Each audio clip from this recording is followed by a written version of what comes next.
Where are the new ideas in your organization? This is the topic of a recently released book by Stephen Johnson titled Where Good Ideas Come From: The Natural History of Innovation. In his book, Johnson points out a couple of interesting observations that I'd like to start with. First, rarely do innovative ideas just pop out of nowhere.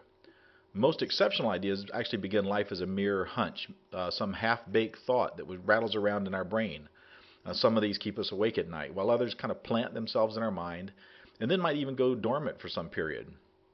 But what often happens is that your hunch is introduced to a hunch lurking around in someone else's head, and that collision actually results in a breakthrough thought, something that's bigger than the sum of their parts. So if these hunches are out there, who do they belong to? Now, I'll warn you not to rush out to find your organizational chart. Many companies have research and development departments, which are the source of good ideas, but most executives realize that often good ideas come from the people working on the plant floor, the new kids stocking the shelves, people on the fringe of the mainstream, as well as customers and those looking at you from the outside. And in case you're wondering, your boss likely thinks that creativity is an important quality to promote within the organization. As for your creative employees, do you think your personnel department's tracking them? Well, actually, we'll talk about that more in a minute. But assuming those hunches are out there, how do you get these people to bring them out in the open? Now, picture in your head for a moment one of those people that you know that has a history of insightful and creative ideas. I'm going to guess that it's unlikely that they're the kind of person that's going to fill out a structured survey form. Neither are they likely to respond to email distribution requests for their input. If these are the idea people, their email box is probably already overflowing with requests for help. So if you can't prescribe it, what do? You want these hunches to be out there and available to bounce off of others. You're actually looking for knowledge accidents. Now, you can use focus groups and other means to try to orchestrate innovative moments, but on a day-by-day basis, you really need to just create an environment that's really designed to spark these collisions. The way you do that is you open up the conversation. You do that in the context of the work that's already being done, and then you observe and you listen and you learn. So what do I mean when I say open up the conversation? Think about it. How do you and others in your company communicate with one another? If you're like most, you use email or phone, maybe text or face-to-face. And each of these are good communication methods, but they're often more point-to-point. You have a question, you think you know someone with the answer, you send them an email with your inquiry and they respond back with the answer. But if that's where it ends, really only you and the person you've asked gain any benefit from that exchange. And even email blasts with large distribution lists or conference calls are really usually targeted at certain audiences. Well, Johnson points out in his book that coffee houses in the Age of Enlightenment actually created a space where ideas could mingle and form and swap with one another and create new forms. The story is actually told at the beginning of the modern-day GPS systems occurred back in 1957 in a cafeteria at the Applied Physics Lab at Johns Hopkins. It seemed the first satellite Sputnik was launched on a Friday, and by Saturday it was the topic of everyone's conversation. So the Soviets actually had designed Sputnik to emit a signal so everyone would know it wasn't a hoax. So a couple of guys over lunch were chatting with one another, and they wondered, I wonder if anyone's tried to listen to it. And so they did. And they noticed that from their listening positions, they've received variations of frequency based on whether the satellite was approaching them or whether it was overhead. And in about 3 weeks, they had figured out the exact orbit. When discussing that, someone overheard their conversations about their findings and asked, so you figured out an unknown location of a satellite orbiting the planet from a known location on the ground. Could you go the other way? And they did, and it turned out this person was trying to work out how to track missiles for the military. Now it's advanced to where you have a pocket-sized device that can easily find the nearest coffee house. Social solutions are great tools for sharing ideas and hunches. They're very popular and extremely easy to use. However, let's remember, we need to open the conversation. But we must do it in the context of our everyday work. It has to fit in your business. One problem we have is that the emergence of a social awareness has resulted in a wide range of social tools from a wide range of vendors. The majority of which are targeted at the consumer market space. There are some that do wikis, others that only do chat, and still others are really focused on sharing media. And while many of these are great individual tools, they might serve as a distraction if it's all tossed into your work environment. When I first meet with many executives, their concept of social is built on these consumer tools, and they really see them as something very different from their work tools. And many would be. You'd have to work a while, and then you'd have to go over and be social for a while, and then work a while, and then be social. It's really not a formula for success. And some of the business application vendors that are out there are actually seeing that social needs to be integrated with their applications.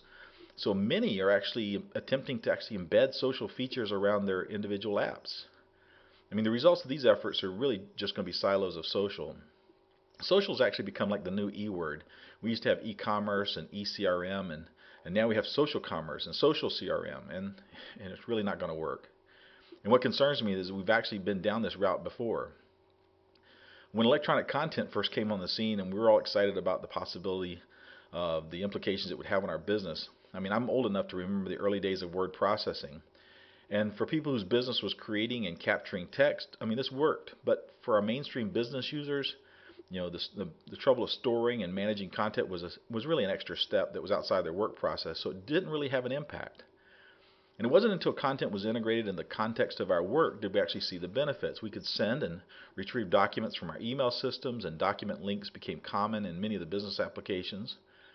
And so likewise, if we don't integrate social in the context of our everyday business, it's not going to result in the benefit we all expect.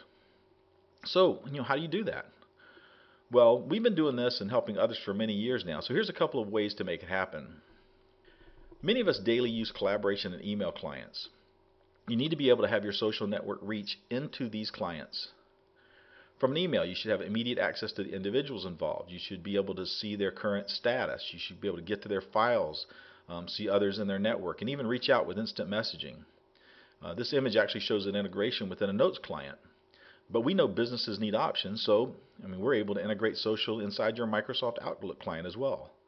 From here you can see the social actions and you can gain easy access to the people. Remember, the tools are good, but it's the people, the one with the hunches, you're looking to connect. And these people will create content that may reside in your enterprise content management systems. Now this shows how within a social community you can have direct access to your current enterprise repositories. So they're no longer that corporate system that's used by some special users with complex interfaces. These assets are now readily available and made easily consumable by mere mortals without sacrificing the rich features and the security of your enterprise content systems.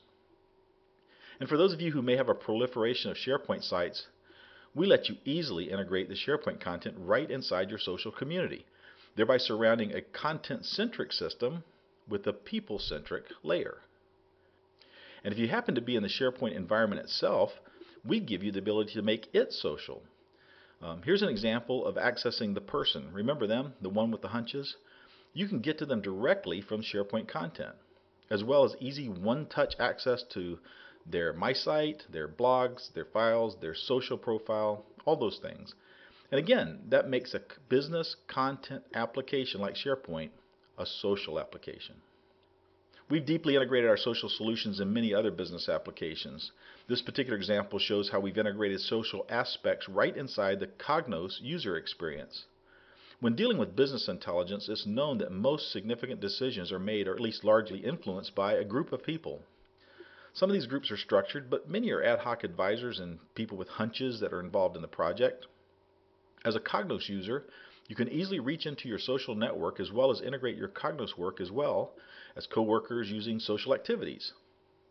The topic of Cognos and business intelligence actually brings us to our last point. We've opened the conversation. We've done that in the context of our everyday work. Now it's time to listen and learn. Now don't expect for those with the hunches to just jump out and shout to get your attention. Most innovative ideas happen below our normal attention radar scan. I remember watching a kindergarten class perform on stage. They were all issued various rhythm instruments, sticks to hit together and small blocks with sandpaper sides to brush against one another. And of course there was the triangle. At the end of the few rhythm songs, they were to perform a few more songs without the instruments. So as the next song started up, each kid simply took their sticks, their small blocks, etc., and they stuffed them in their pants pockets. Except the small young lad with the triangle. Even as his classmates sang along, he struggled with storing his triangle. He would stick one edge in his pocket only to find it was too big for the opening, and then he'd shift it around to the other edge in an effort to comply and move on, but he was constantly disappointed. Eventually, every eye in the audience was watching him work this problem. Then, like a stroke, he simply put the clanger into his pocket, leaving just enough of it exposed on which to hang the triangle. Then he looked up, unimpressed with himself, and joined the course.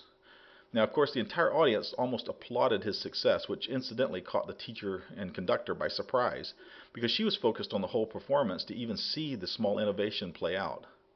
And really, innovations and good ideas are like that. They often happen on the fringe. Many are brilliant solutions that may not even be fully appreciated by their inventor because they may not see the full picture. And our managers, like the conductor, are often so focused on the specific performance that they fail to see the innovative moments that occur. And when you think about hunches and comments outside your organization, you might feel a bit paranoid, and actually rightfully so. Think about launching a new product on the market or stating a direction for your company or putting out a new message. What's the reaction of the audience? It's not like they're sitting in front of you and you can read their body language and facial expressions, when in that situation you have the opportunity to respond and hopefully turn them into advocates. But you need to do this in a timely manner, and your audience is likely scattered all over the planet, as is their social conversation about you. In 2008, there's a well-known story where the makers of Motrin put what they thought was an insignificant video ad on their website. It featured a mom talking about carrying a baby in a sling. The purpose was to appeal to the pain such moms might suffer and have them look to Motrin for relief. The problem was the message was riddled with what many moms took as offensive statements. And the tweets from hashtag Motrin Moms went viral to the point that in a matter of hours they were making of a 10-minute YouTube video on the topic. Now, as a side note, the rage happened over the weekend, and the consumers couldn't track down a Motrin representative, and so they turned their attention to the advertiser, who, when contacted, was reported as responding with, "What's Twitter?"